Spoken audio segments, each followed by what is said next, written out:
cordial saludo a cada uno de ustedes. Una vez más, les agradezco que me acompañen y juntos estudiar el mensaje de la palabra de Dios. Hoy vamos a comenzar una nueva serie basada en el libro de los Colosenses. Así que si tiene su Biblia, le pido por favor que vayamos al libro de Colosenses, capítulo 1, versículos del 1 al 14. Leo yo esta porción de la palabra que dice así: Pablo, apóstol de Jesucristo por la voluntad de Dios, y al hermano Timoteo, a los santos y fieles hermanos en Cristo que están en Colosas, gracia y paz sean a vosotros de Dios Padre y del Señor Jesucristo. Siempre orando por vosotros, damos gracias a Dios, Padre de nuestro Señor Jesucristo, habiendo oído de vuestra fe en Cristo Jesús y del amor que tenéis a todos los santos, a causa de la esperanza que os ha sido guardada en los cielos, de la cual ya habéis oído por la palabra verdadera del Evangelio, que ha llegado hasta vosotros, así a todo el mundo, y lleva fruto y crece también en vosotros, desde el día que oísteis y conocisteis la gracia de Dios en verdad, como lo habéis aprendido de Epafras, vuestro consiervo amado, que es un fiel ministro de Cristo para vosotros, quien también nos ha declarado vuestro amor en el Espíritu.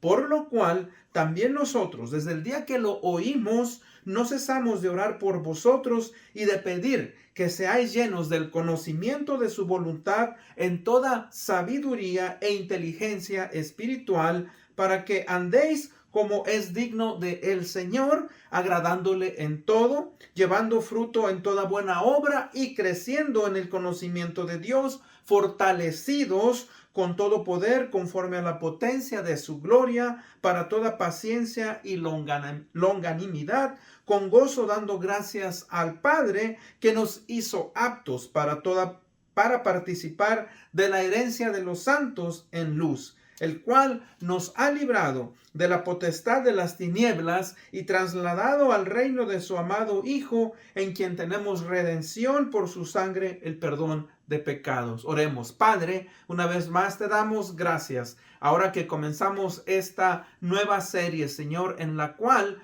Padre, podemos entender que en ti, Señor, tenemos una suficiencia en Cristo Jesús, Padre, una suficiencia para cada aspecto de la vida cristiana. No solamente en la vida cristiana, pero en la vida secular. Te pedimos que nos guíes, nos ayudes. Permita, Señor, que cada uno de nosotros podamos entender tus verdades que nos has dado a través de tu palabra. Abre nuestra mente, nuestro entendimiento.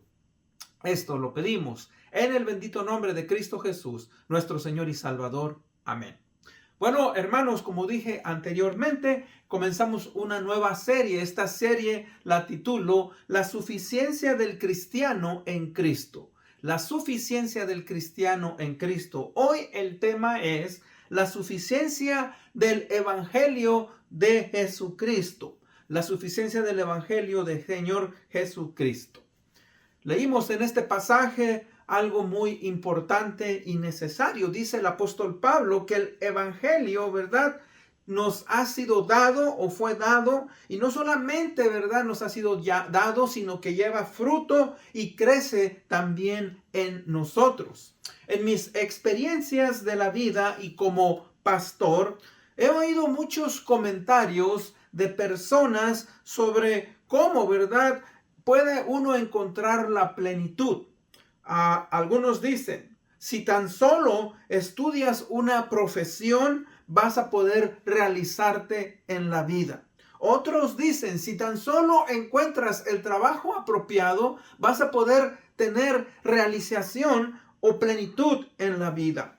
Otros dicen, si tan solo te casas con la persona adecuada, vas a llegar a ser feliz y vas a poder tener la plenitud y la realización en esta vida.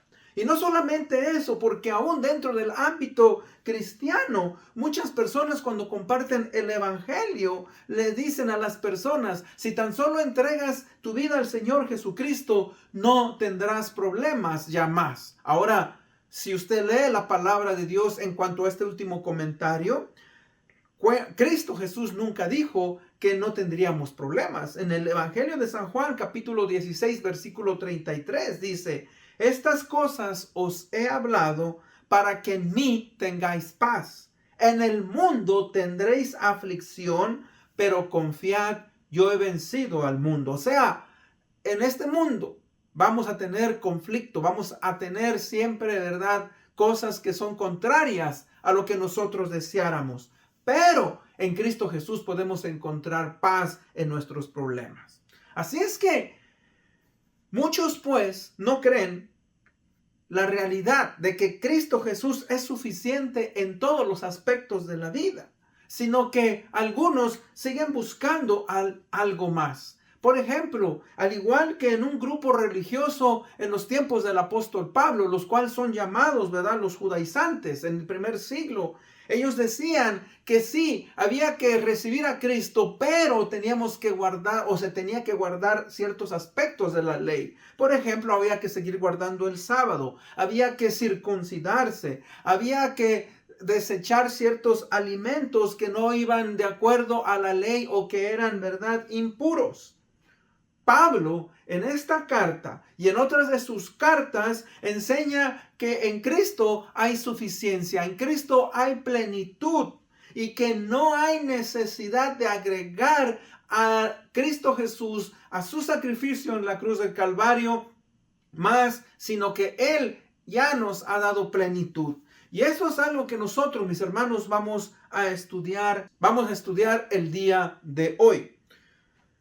Al igual que esos judaizantes y que otras personas dicen, ¿verdad?, algunos creen que van a encontrar salvación en su religión. Algunos creen que a través de sus obras o que el ser bueno, portarse bien o que sus líderes religiosos van a darles la respuesta para poder perseverar o que aún nuestra inteligencia es suficiente. Bueno, por este medio, por este estudio y la serie que vamos a estar estudiando, vamos a darnos cuenta que solamente en Cristo podemos encontrar la suficiencia o la plenitud. Y entonces, pues, hoy vamos a ver que el Evangelio del Señor Jesucristo nos va a dar plenitud para poder tener una relación con Dios y poder ser salvos. Entonces, primeramente, datos de la iglesia de Colosas, cosas que tenemos que entender. Como ustedes ven, dice Pablo fue el apóstol que escribió esta carta y estaba con el hermano Timoteo y le escribe a los santos y fieles hermanos que están en Colosas: gracia y paz a vosotros de Dios nuestro Padre y del Señor Jesucristo. Esta carta, mis hermanos, que estamos estudiando es una carta que es llamada carcelaria, lo que es la carta de Efesios, Filipenses, Colosenses, la carta de Filemón y otra porción de segunda de Timoteo. Son conocidas las cartas carcelarias porque él las escribió mientras se encontraba preso, posiblemente, muy posiblemente en Roma.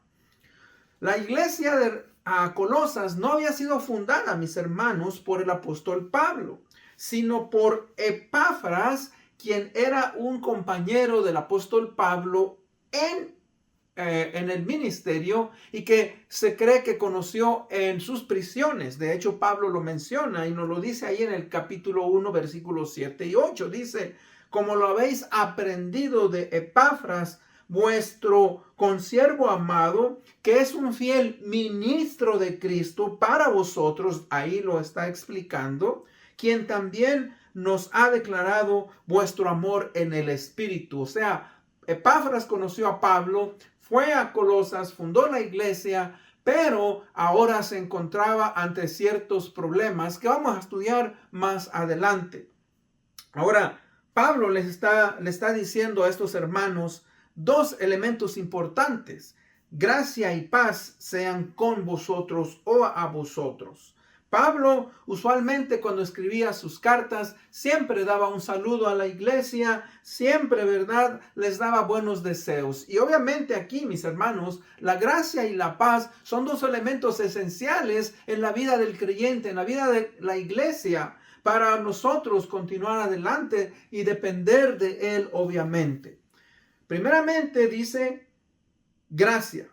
La gracia, mis hermanos, que el apóstol Pablo nos está hablando aquí es la misericordiosa bondad de Dios por medio de la cual Él ejerce su influencia sobre las almas. Ahora, ¿para qué? Para que puedan venir al conocimiento del Señor Jesucristo. Y no solamente eso, sino esto nos mantiene, nos da poder e incrementa la fe cristiana. Este conocimiento, mis hermanos, despierta un deseo en el creyente a querer ejercer las virtudes cristianas y nos lleva pues a querer ser como Cristo. Por eso Pablo en otra de sus cartas nos dice: esfuérzate en la gracia que es en Cristo Jesús. Ahora, obviamente esa gracia es una gracia que nos continúa y nos motiva a querer seguir adelante. Y luego dice la paz. La paz, mis hermanos, es aquella tranquilidad y confianza que solamente se encuentra al tener una relación con Jesucristo y que uno recibe, mis hermanos, al hacer las paces por medio del Señor Jesucristo y a través del Evangelio. Ahora, esta fue la introducción a la carta, a cómo fue escrita la carta, pero en segundo, vamos, hermanos, a ver la suficiencia del Evangelio. Cuando hablamos de la suficiencia del Evangelio, estamos hablando que el Evangelio, mis hermanos, del Señor Jesucristo, no solo es un medio para venir a conocer y relacionarnos con Dios, con Jesucristo. También es el medio, fíjese, por medio del cual vivimos constantemente la vida cristiana. No solamente nos ayuda a ser salvos, sino que se convierte en el creyente en un estilo de vida, tal y como lo describe Pablo en los siguientes versículos que vamos a estudiar. De hecho, en un libro sobre el Evangelio, los autores Robert y Will dicen lo siguiente al respecto. Dice: algunos cristianos viven con una perspectiva truncada o parcial del Evangelio. Vemos el Evangelio como la puerta, o sea, la manera para entrar al reino de Dios, pero el Evangelio es mucho más que eso. No es únicamente la puerta, sino también el camino por el cual debemos de andar todos los días de nuestra vida cristiana. No solamente es el medio de nuestra salvación, sino el medio de nuestra transformación. No es simplemente la liberación del castigo del pecado, sino la liberación del poder del pecado. El Evangelio es lo que nos reconcilia con Dios, lo que llamamos justificación. Y también es lo que nos da libertad para deleitarnos en Dios, que nos lleva a la santificación. El Evangelio, dicen estos hombres, lo cambia todo. Y yo creo, mis hermanos, que así es. El Evangelio, pues, es, ¿verdad?, la suficiencia para que uno pueda venir a encontrar la salvación en Cristo Jesús. Ahora, vamos a analizar, pues, cómo el Evangelio, ¿verdad?, nos lleva o nos motiva como hermanos en Cristo en la iglesia a desarrollar ciertas cosas que son necesarias y que son importantes. Como dice Pablo, primeramente el versículo 3 dice: siempre orando por vosotros damos gracias. Fíjese que el Evangelio, mis hermanos, nos lleva a dos cosas: a estar en oración y a tener acción de gracias. O sea, el Evangelio, mis hermanos, nos lleva a ver la oración como algo necesario y algo que debe de ser constante en nuestras vidas. Pablo lo dice: orad sin cesar. Nosotros, mis hermanos, constantemente estamos hablando al Padre, hablando a través del Señor Jesucristo, empoderados por el Espíritu Santo. Ahora, es importante entonces la oración. La oración, mis hermanos, nos lleva, pues, ¿verdad?, a interceder por otros. Ahora, no solamente para salvación, pero sino lo que Dios continúa haciendo en nuestras vidas. Y ahí también dice el Evangelio, mis hermanos, nos recuerda a tener una vida que es constante en dar acción de gracias.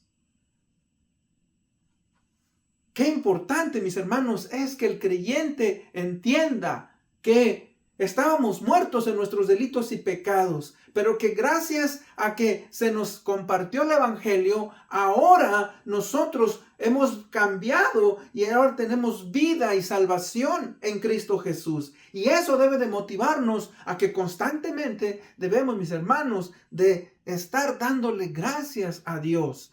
Gracias por habernos dado esa salvación. Gracias porque Cristo Jesús vino a este mundo y gracias a que su Espíritu Santo nos sigue, ¿verdad?, empujando a continuar adelante, a ser fieles en la vida cristiana. Ahora, no solamente eso. Dice el versículo 4, habiendo oído de vuestra fe en Cristo Jesús. El Evangelio, mis hermanos, nos motiva a continuar creciendo en la fe. O sea, el Evangelio no solamente, mis hermanos, es el medio para venir a conocer al Señor Jesucristo, pero la fe en el Señor Jesucristo nos permite, fíjese, seguir conociendo. O sea, la fe es importante porque nosotros, mis hermanos, crecemos, venimos a Cristo Jesús a través de la fe, pero seguimos creciendo, seguimos desarrollando esa fe hasta que, ¿verdad?, nos da madurez y nos permite continuar fieles a Dios en la iglesia local y nos permite conocer a nuestro Dios de una manera en la cual usted y yo, obviamente, no conocíamos antes. Ahora, dice el versículo 4, y del amor que tenéis a todos los santos. Fíjese que el Evangelio no solamente, ¿verdad?, nos permite eso que he dicho anteriormente, pero nos permite desarrollar un amor fraternal dentro de la iglesia. O sea, que el Evangelio nos permite tener una comunión, una relación que nos lleva a amarnos. Ahora, ese amor se lleva a cabo a través de muchas maneras. Primeramente, a través del servicio, a través de ayudar a los hermanos en sus necesidades físicas, en sus necesidades morales, en sus necesidades espirituales. Ese amor, fíjese, es un amor que nos lleva a accionar ante cada una de las necesidades anteriores y de muchas otras maneras. ¿A quién? A los miembros, a los santos de la iglesia. Antes, ¿verdad?, no nos importaba más que el grupo de personas que era cercano a nosotros, sea nuestra familia, nuestros padres, nuestros hijos. Pero hoy, en Cristo Jesús, fíjese, la familia de Dios viene a ser una prioridad en nuestras vidas a través del amor fraternal que desarrollamos como hermanos. Dice, a causa de la esperanza que os ha sido guardada en los cielos. El Evangelio no solamente, fíjese, nos da salvación, pero el Evangelio, mis hermanos, es la esperanza que nos permite vivir y esforzarnos y continuar adelante. Ahora, sabemos que vivimos en un mundo que ha sido afectado por el pecado. Sabemos que vivimos en un mundo en el cual, tristemente, ¿verdad?, constantemente hay cosas que van en contra de la voluntad de Dios. No debe de permitirnos, ¿verdad?, no continuar adelante en la vida cristiana, sino que amamos a Cristo. Y fíjese que esa esperanza, mis hermanos, es una esperanza viva. Es una esperanza que nos mantiene con la motivación de que un día vamos a estar con Cristo eternamente. ¿Por qué? Porque Cristo vino a este mundo. Cristo ministró. Cristo, ¿verdad?, sufrió por nosotros. Cristo fue crucificado, pero Cristo resucitó. Y Cristo, mis hermanos, ha sido llevado al cielo. Él está a la diestra del Padre. Y ahora, ¿verdad?, nosotros tenemos la esperanza de que vamos a estar eternamente con nuestro Señor y que vamos, mis hermanos, a vivir con Él. Es una esperanza, fíjese, que es viva, porque sabemos, mis hermanos, que vamos a morir físicamente, pero que estaremos eternamente con nuestro Señor Jesucristo. Y luego dice el versículo 6, que ha llegado hasta vosotros, así como a todo el mundo, lleva fruto y crece también en vosotros. O sea, el evangelio no se detiene. El evangelio, mis hermanos, sigue operando, como dije, tanto en el creyente y en el no creyente. Ahora, ¿cómo en el no creyente opera? Para convencerle de su estado de pecado y que venga a Cristo a sus pies.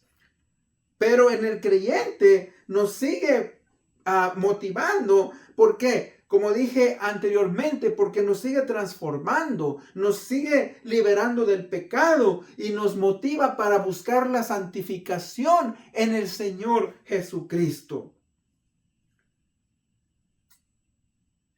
Todo esto, fíjese, lo lleva adelante el Espíritu Santo.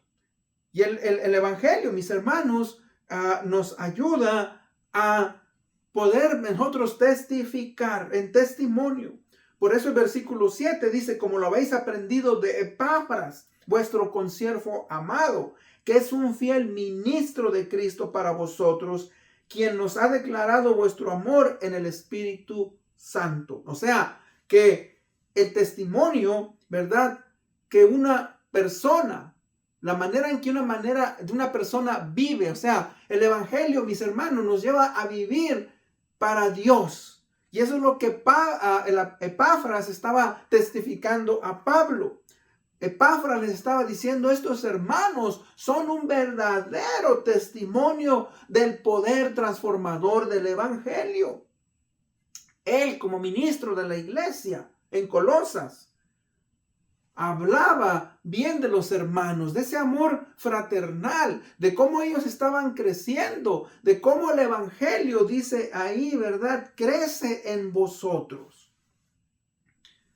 Por eso, mis hermanos, el evangelio es la suficiencia de Dios para la salvación del creyente. Pablo lo dijo en el libro de Romanos, capítulo 1, 16 y 17, dice, porque no me avergüenzo del evangelio, porque es poder de Dios para salvación al judío primeramente, pero también al griego.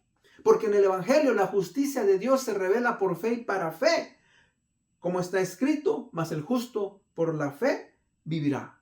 El evangelio, pues, mis hermanos, es el poder transformador de Dios. Y no solamente cambia al pecador, pero sigue operando, sigue trabajando y sigue funcionando en la vida de cada uno de nosotros. En tercero, la plenitud de la vida se encuentra en Jesucristo.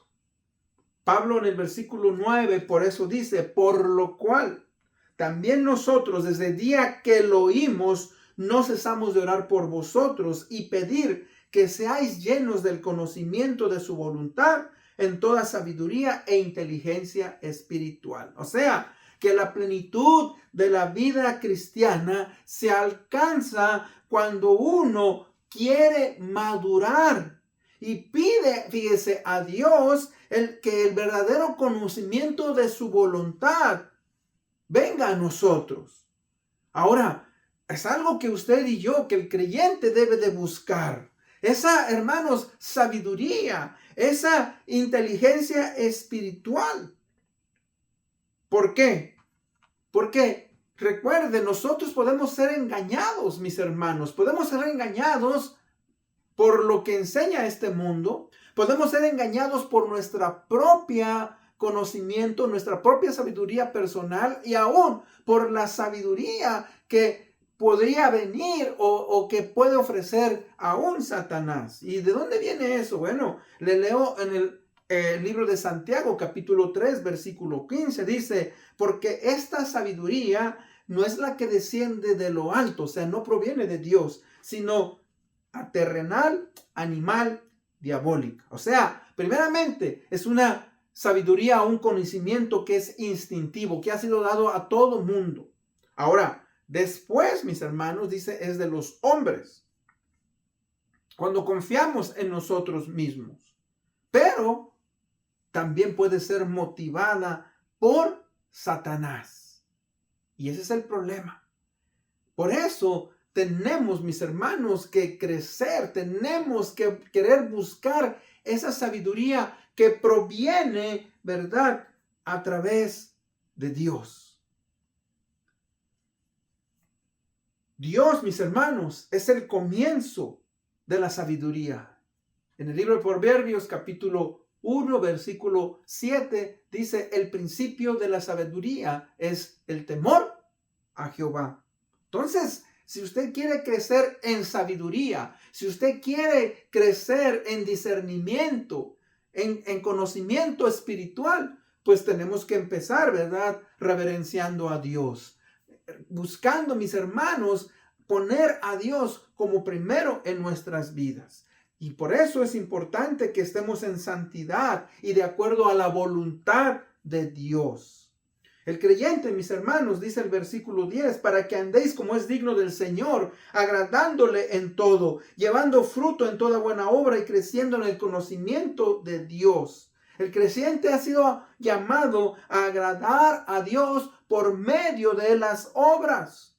Ahora, cuando digo de las obras, no para salvación, sino como un reflejo del conocimiento de Dios. No para ser reconocidos por otros, sino para cumplir, fíjese, con el plan eterno de Dios para el creyente. Efesios 2:10 nos lo dice muy claramente. Dice, porque somos hechura suya, creados en Cristo Jesús para buenas obras, las cuales Dios preparó de antemano para que anduviésemos en ellas. O sea, las obras que el creyente maduro, espiritual, debe de llevar adelante es para caminar conforme al propósito de Dios. Dice que Dios las preparó de antemano para que anduviésemos en ellas.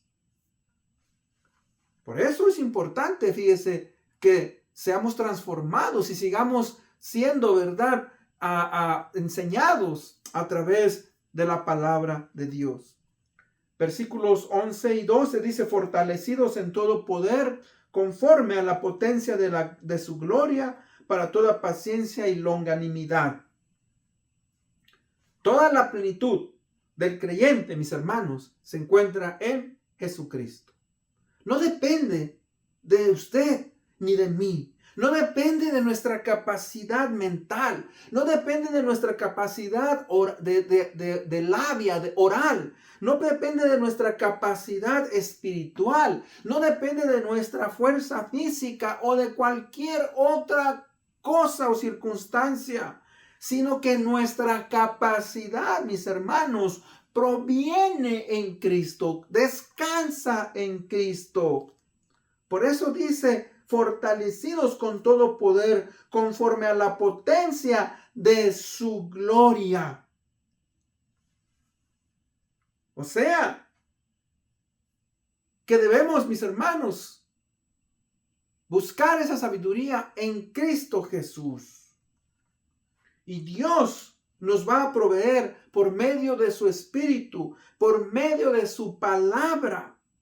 Ahora fíjese que una vez que nosotros logramos, mis hermanos, entender que esa plenitud se encuentra en Cristo, esto nos lleva, dice, ¿a qué?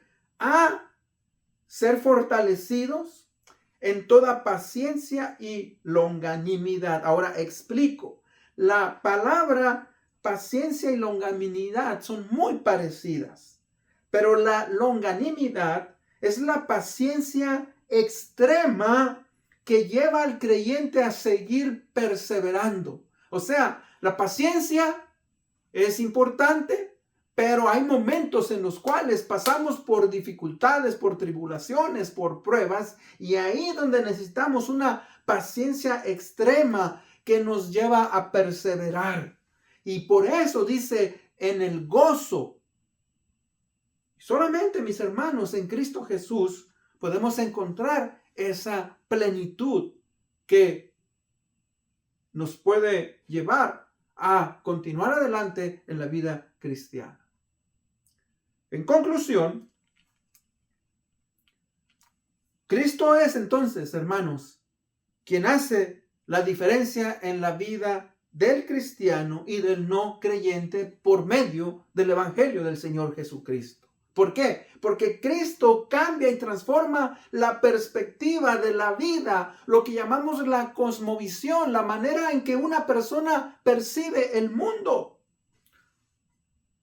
El cristiano encuentra una manera diferente de vivir. ¿Por qué? Porque ahora tiene la mente de Cristo y Cristo nos permite ver y accionar de una manera diferente. Por eso esa plenitud, fíjese, en Cristo Jesús que uno viene a encontrar, cambia nuestra perspectiva en la manera que ahora nos comportamos. Por eso cuando yo comencé mi introducción, decía, si tan solo te casas con la persona apropiada, si tan solo encuentras el trabajo apropiado, si tan solo estudias la carrera, si tan solo haces esto, haces aquello. Hermanos, cuando uno encuentra la perspectiva correcta, cuando uno encuentra, ¿verdad?, la plenitud en Cristo Jesús, podemos funcionar de una manera diferente en nuestro trabajo. Podemos funcionar de una manera diferente en nuestro matrimonio, en nuestros estudios, en la vida cristiana. ¿Por qué? Porque Cristo, ¿verdad?, nos lleva a ver la manera en la cual vivimos de una manera diferente. Solamente Cristo puede ayudarnos a poner esa perspectiva y propósito de la vida en orden, conforme, fíjese, a su voluntad. Por eso, hermano, amigo que me escucha, solamente en Cristo vas a encontrar la plenitud de la vida. Y en este caso a través del Evangelio. Busca a Cristo, entrega tu vida al Señor Jesucristo. Permite que Cristo, ¿verdad?, llene de una manera diferente tu vida, que Él sea el centro de tu vida. Y con eso en mente vamos a orar y ser despedidos. Padre, una vez más, te agradecemos, te damos las gracias, la honra y la gloria. Gracias, Padre, por darnos plenitud en nuestro Señor Jesucristo. Permite, pues, que podamos continuar adelante, amándote, honrándote y glorificándote. Esto lo pedimos en el nombre de Cristo Jesús, nuestro Señor y Salvador. Amén. Una vez más, les agradezco por haberme escuchado. Nos vemos hasta la próxima.